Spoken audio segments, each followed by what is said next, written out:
اگر کسی غریب کے گھر میں بچہ پیدا ہو تو اس کے پورے خاندان کو پتہ چل جاتا ہے کہ بھی اس کے گھر میں بچہ پیدا ہوا ہے، اور اگر محلے کے کسی امیر شخص کے گھر میں بچہ پیدا ہو تو پورے محلے کو پتہ چل جاتا ہے کہ بھی اس کے گھر میں بچہ پیدا ہوا ہے، اور اگر ملک کے بادشاہ کے گھر میں بچہ پیدا ہو تو پورے ملک کو پتہ چل جاتا ہے کہ بھی بادشاہ کے گھر میں بچہ پیدا ہوا ہے۔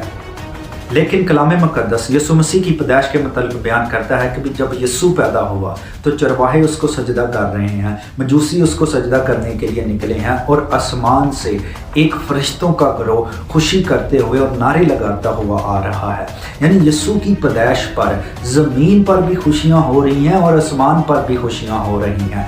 لیکن پاتال میں ابلیس کانپنا شروع ہو جاتا ہے اور اس کی سلطنت تھر تھرانا شروع ہو جاتی ہے، کیونکہ ابلیس جانتا ہے کہ بھی یسوع وہ ہستی ہے جو اس کا سر کچل سکتی ہے اور اس کو تباہ و برباد